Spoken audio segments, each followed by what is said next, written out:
한 성읍에 큰 소동이 일어났습니다.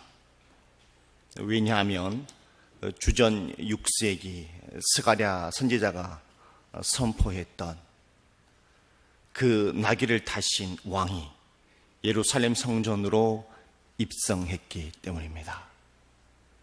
수많은 무리들은 이 나귀를 타신 왕을 영접했고 그 왕을 보면서 큰 꿈을 꾸었습니다.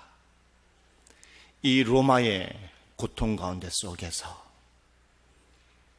로마의 탄압 가운데 속에 우리를 정치적으로 해방시켜 주실 것을 큰 꿈을 꾸었습니다. 하지만 나귀를 타신 왕은 다른 꿈을 꾸었습니다.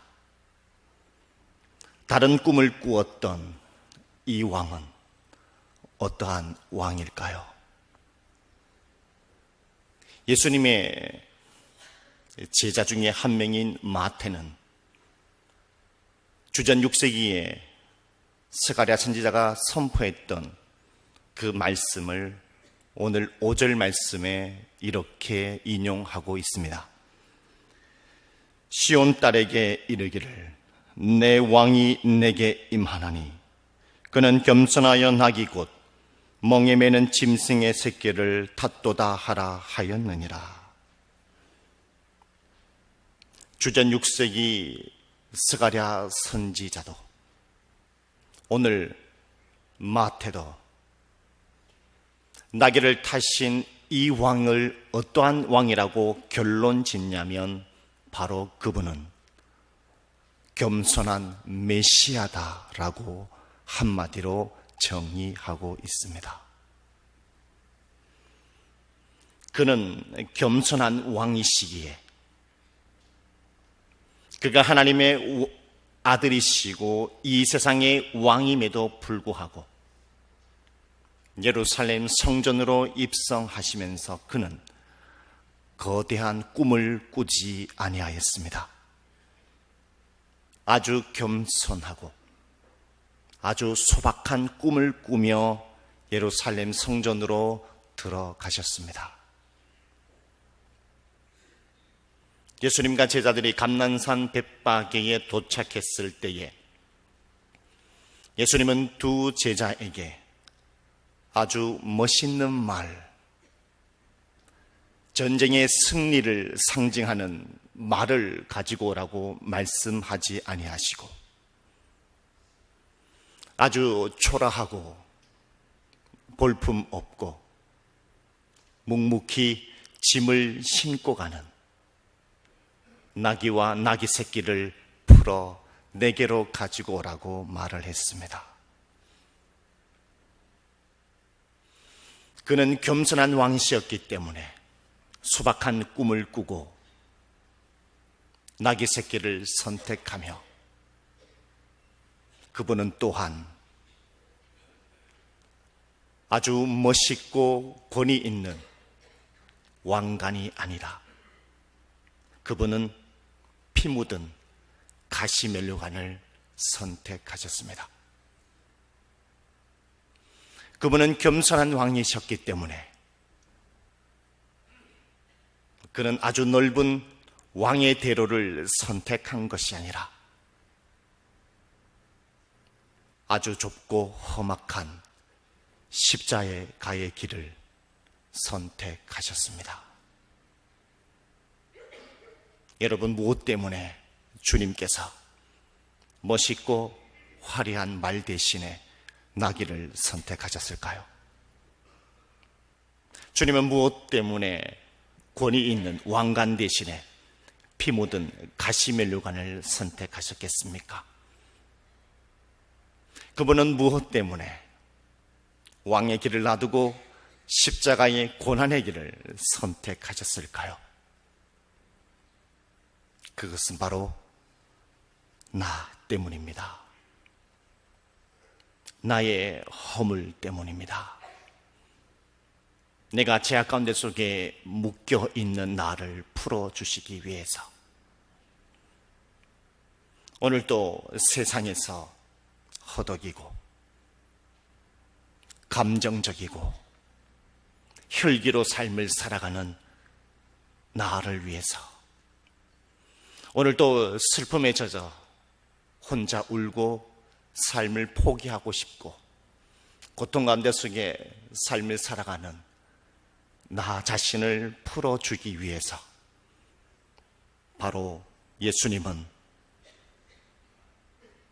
그 겸손한 길을 선택하셨습니다.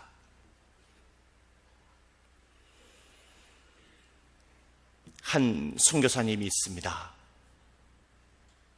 그는 겸손한 길을 걸어가셨던 선교사님이십니다. 그는 독일 사람이며 독일의 이름은 엘리자베스 쉐핑이라는 한 여인의 이름입니다. 그가 태어나서 1살 되었을 때에 그의 아버지는 세상을 떠납니다. 그리고 곧바로 어머님은 미국으로 떠나게 되죠. 홀로 남게 된 엘리자베스 쉐핑은 독실한 가톨릭 신자인 할머니 손에서 자라게 됩니다. 그런데 웬일입니까? 할머니 저마저 엘리자베스 쉐핑이 9살 되었을 그때에 할머니마저 세상을 떠나게 되죠. 그래서 쉐핑은 어머님을 찾으러 미국을 향하게 됩니다. 그 넓은 미국에서 자신의 어머님을 만나게 되죠.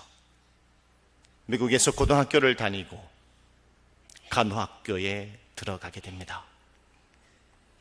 엘리자베스 쉐핑은 어릴 적부터 가난하고 불쌍한 사람들을 돕는 봉사의 일을 좋아했다고 합니다.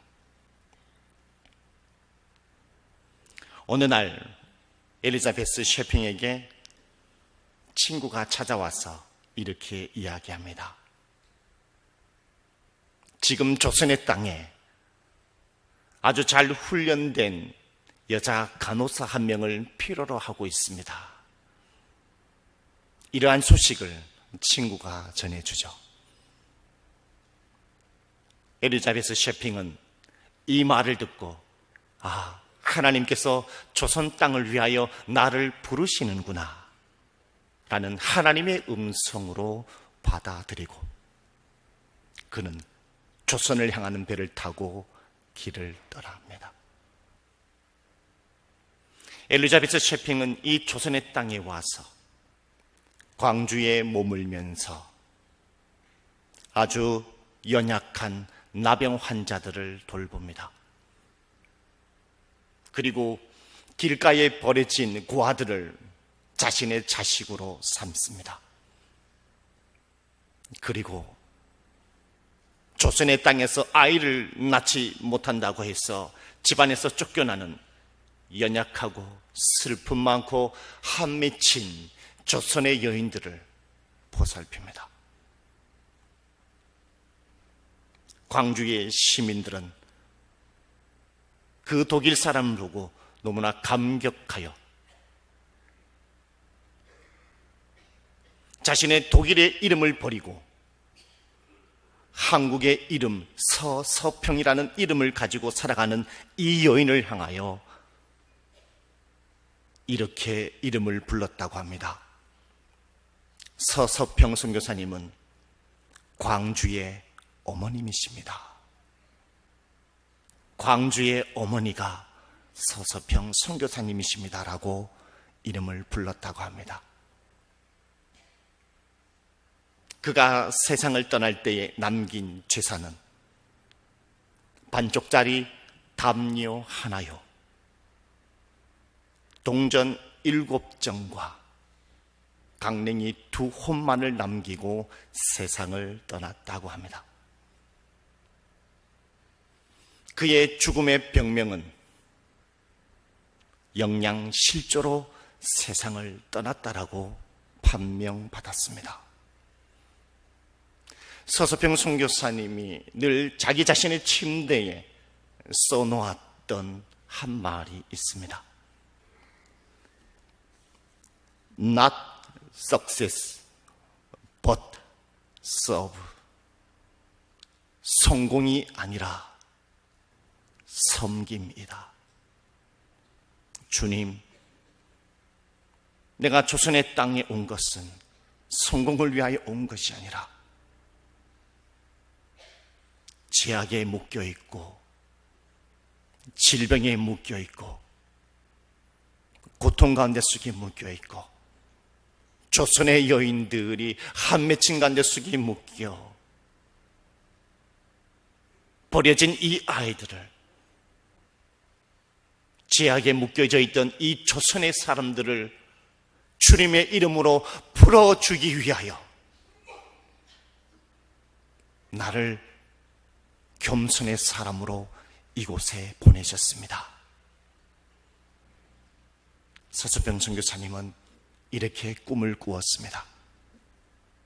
마치 예수님께서 두 제자를 보내시면서 말뚝이라는 끈에 묶여있던 나귀를 풀어주셨던 것처럼 오늘 하나님께서는 조선의 땅에 죄악에 묶여있어 자유가 없고 행복함을 누리지 못하는 이 조선의 사람들을 향하여 서서평 선교사님을 통하여 묶여져 있던 우리의 죄악의 끈을 풀어주신 것입니다. 또 한 명의 조선의 땅을 위하여 헌신하고 소박한 꿈을 꾸었던 한 선교사님이 있습니다. 그 선교사님 또한 거창한 꿈이 아니었고 그 선교사님 또한 소박한 꿈이었습니다. 그 선교사님의 이름은 언더우드 선교사님이십니다. 그분은 의사였습니다. 의사로서의 한국에 와서 이 조선의 땅에 병원을 설립한 사람입니다. 그분이 조선의 땅을 밟았을 때에 그는 다음과 같은 기도를 올렸습니다. 그분의 기도를 몇 소절 읽어드리겠습니다. 주여, 지금은 아무것도 보이지 않습니다. 주님, 메마르고 가난한 이곳 조선 땅, 나무 한 그루 시원하게 자라 오르지 못하고 있는 이 땅에 저희들을 옮겨와 심으셨습니다. 이곳이 머지않아 은총의 땅이 되리라는 것을 믿습니다. 주여, 오직 제 믿음을 붙잡아 주시옵소서. 언더우드 선교사님, 한국의 선교사로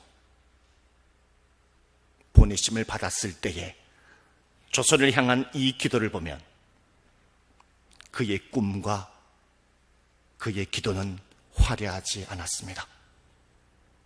거창하지도 않았습니다. 주님을 향한 기도와 주님을 향한 그의 꿈은 소박하였습니다. 그의 꿈과 기도는 오직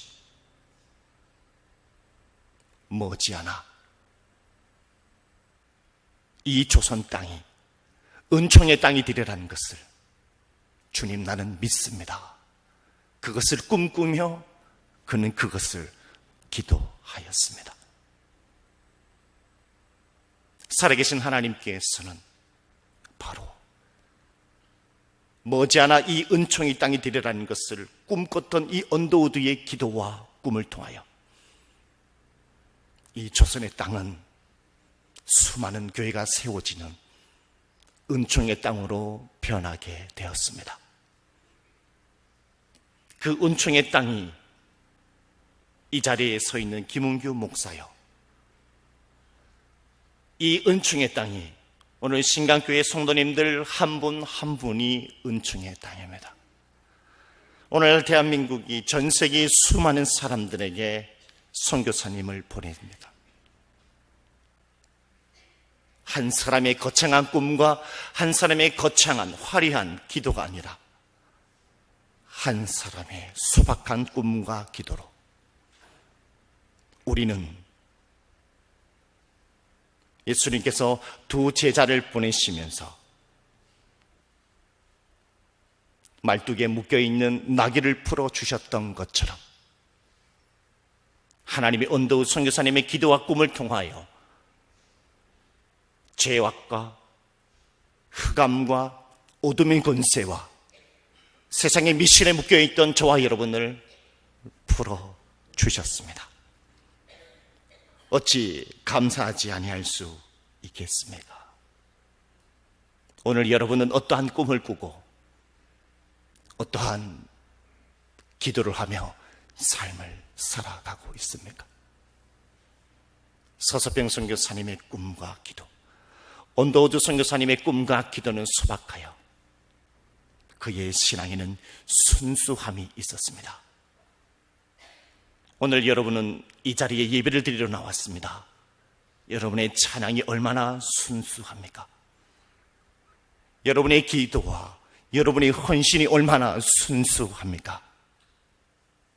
지난날의 열정을 회복해야 합니다.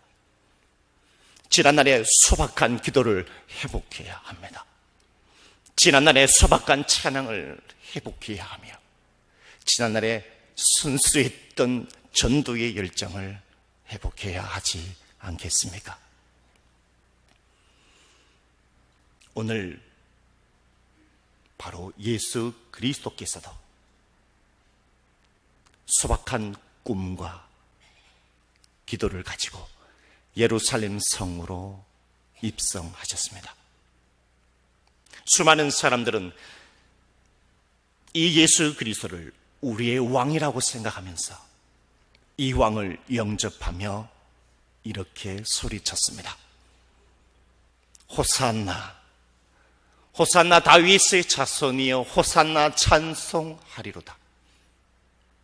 호산나라는 뜻은 구원해 주옵소서.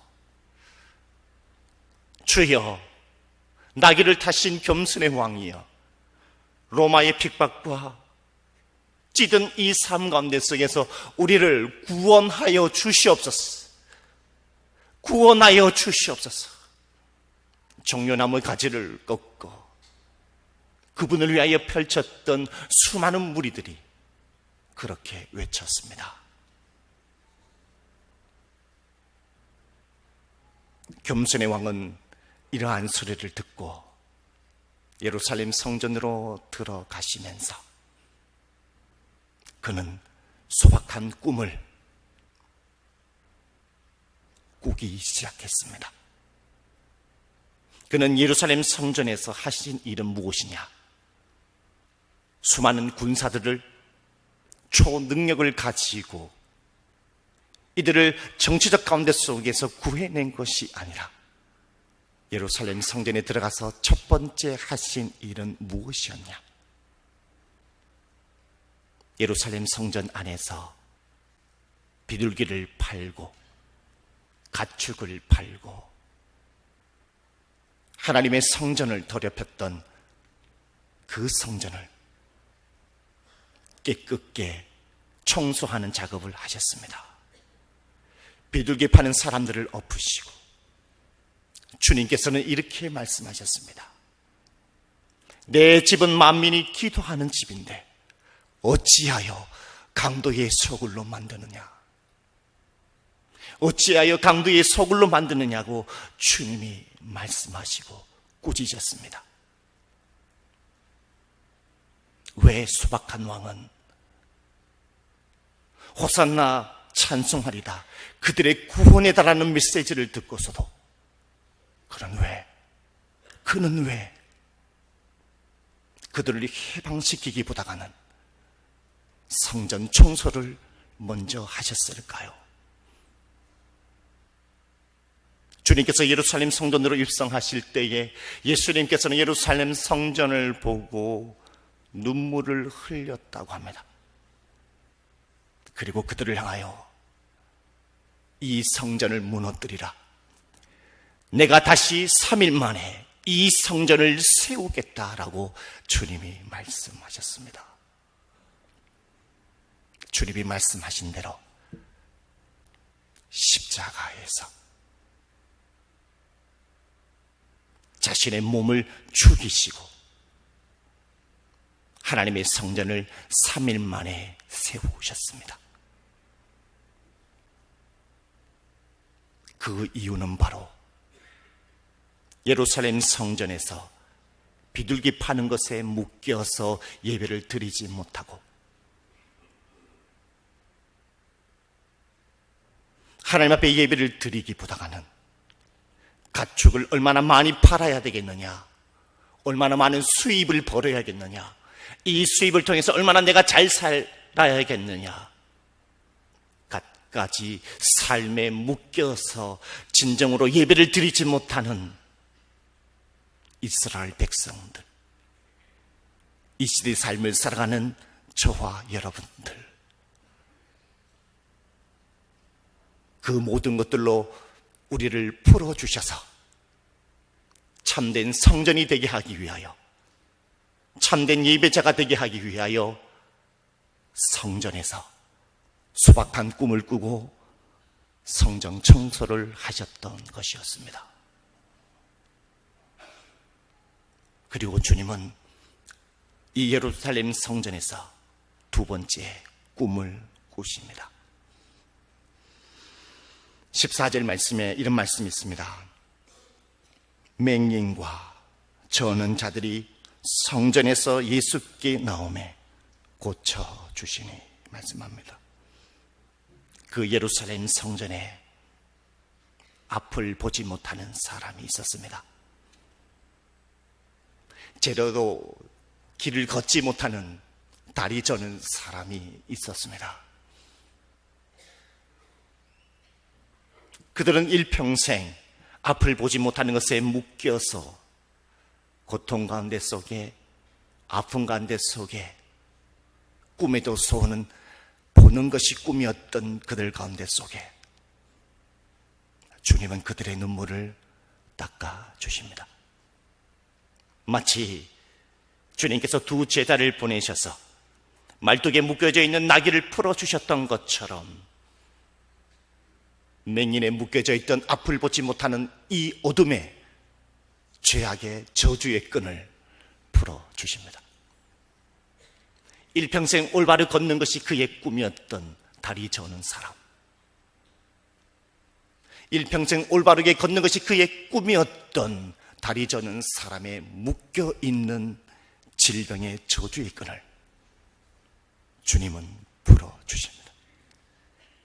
이것이 바로 나귀를 타고 예루살렘 성전으로 들어가셨던 겸손의 왕이 꿈꾸었던 꿈이었다라는 것입니다. 그분의 꿈을 한마디로 요한복음 8장 32절 말씀에 이렇게 결론 짓고 있습니다. 진리를 알지니 진리가 너희를 자유롭게 하리라. 할렐루야. 예수 그리스도가 진리이십니다. 주님은 자기 자신을 향해서 나는 길이요 진리요 생명이라 말씀하셨습니다. 진리가 있는 곳에 어떠한 질병에 묶여있는 자도 자유롭게 됩니다. 어떠한 성도들 가운데 속에 죄악에 묶여있다 할지라도 진리 대신 예수 그리스도가 가는 그곳에 죄악이 풀려집니다. 진리이신 예수 그리스도가 우리의 삶과 함께 한다면 우리의 삶에 어떠한 고난이 있다 할지라도 우리의 고난은 사라지고 진리이신 예수 그리스도가 우리와 함께 할 때에 주님은 우리의 근심과 걱정과 인생의 모든 문제와 세상의 모든 죄악과 흑암의 권세들로부터 우리를 자유롭게 하십니다. 진리가 있는 그곳에 자유가 있고 진리가 있는 그곳에 진정한 행복이 있다는 것을 잊어버리지 마시기 바라겠습니다. 예루살렘 성전에 있었던 수많은 사람들은, 수많은 이스라엘 백성들은 그들의 진리, 그들의 자유, 그들의 행복은 예루살렘 성전 안에서 비둘기를 파는 것이라 생각했습니다. 내가 물건을 많이 팔고 동물을 많이 팔았을 때에 나는 부자가 될 수 있다. 이 물질을 통해서 나는 진정한 이 시대의 자유함을 얻을 수 있다. 진정한 행복함을 얻을 수 있다라고 생각했습니다. 그러나 그들은 질병에서, 그들은 고통에서, 인간의 문제에서, 불평에서, 근심과 걱정과 죄악에서 조금도 자유로울 수 없었으며 조금도 행복할 수 없었습니다. 그러나 오늘 주님께서는 뭐라고 말씀하시느냐? 나 예수 그리스도 겸손의 왕을 통해서만이 진정한 자유, 진정한 참된 행복을 얻을 수 있다라고 말씀하십니다.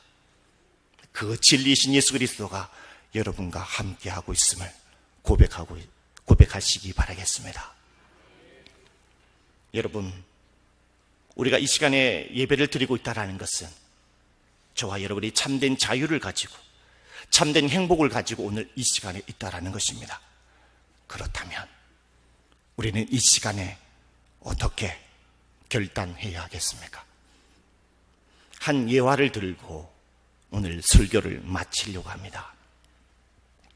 이 이야기는 애니메이션 만화 영화에 나오는 한 장면입니다.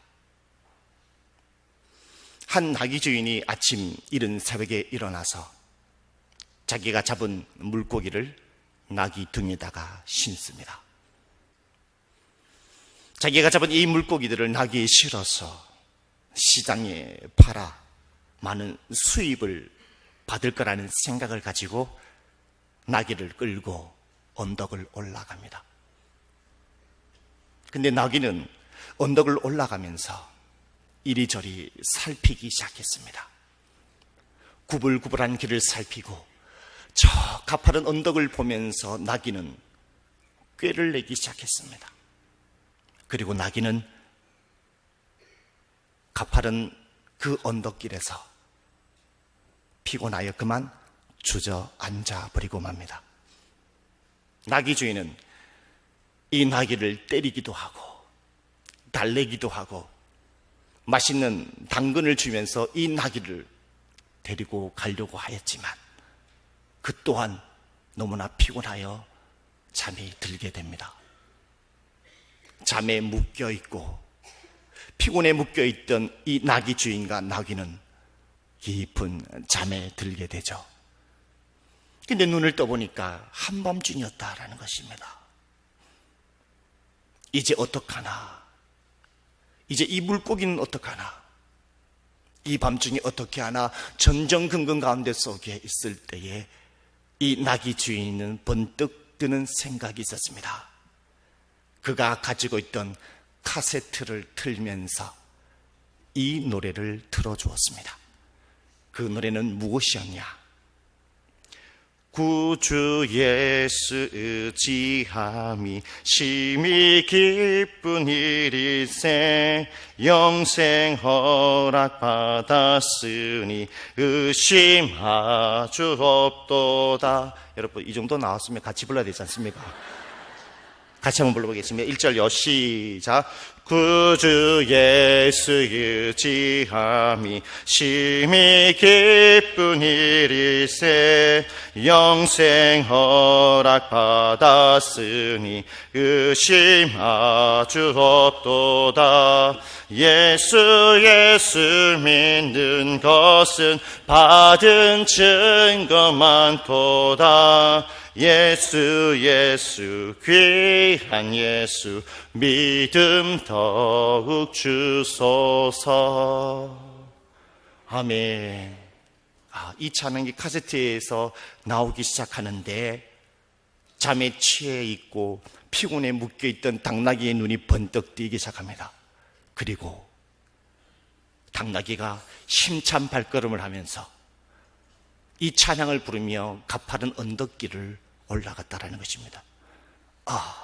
제가 이 영상을 보는 그 순간 우리 그리스도인들이 내 자신이 바로 이거구나. 삶의 어떠한 어려운 가운데 속에 있다 할지라도 나귀를 타시고 나를 죄악 가운데 속에 풀어주기 위하여 오셨던 이 겸손의 왕을 삶의 찌든 가운데 속에, 고통 가운데 속에, 어려운 가운데 속에 포기하고 싶을 때에 이 예수 그리스도를 의지하고 나가게 된다면 모든 삶이 풀려지게 되는 것이구나. 어떠한 고난도 거뜬하게 올라갈 수 있겠구나. 자신감이 생겼다라는 것입니다. 하나님, 감사합니다. 여러분도 이 종료주의를 맞이하여서 여러분에게 참된 자유를 주시고 참된 행복을 주신 이 예수 그리스도를 붙잡고 의지하여 일평생 삶을 걸어가시는 저와 여러분이 되시기를 바라겠습니다. 할렐루야. 기도하시겠습니다. 살아계신 걸어가신 아버지 하나님, 감사합니다. 오늘 이 종료주의를 맞이하여서 우리를 불러주시고 하나님의 말씀을 듣게 하시고 하나님을 바라보게 하심을 감사합니다. 그가 찔림은 우리의 허물 때문이요 그의 상함은 우리의 죄악 때문이라. 그가 징계를 받음으로 우리는 평화를 누리고 그가 채찍에 맞음으로 우리가 나음을 받았도다라고 이사야 선지자가 외쳤습니다. 그 예수를 오늘 우리가 만나 이 시간 예배를 드리고 있으니 주여 우리의 믿음을 지켜 주시옵소서. 우리를 자유하게 하여 주시옵소서. 걸어가신 예수님의 이름으로 기도드립니다. 아멘.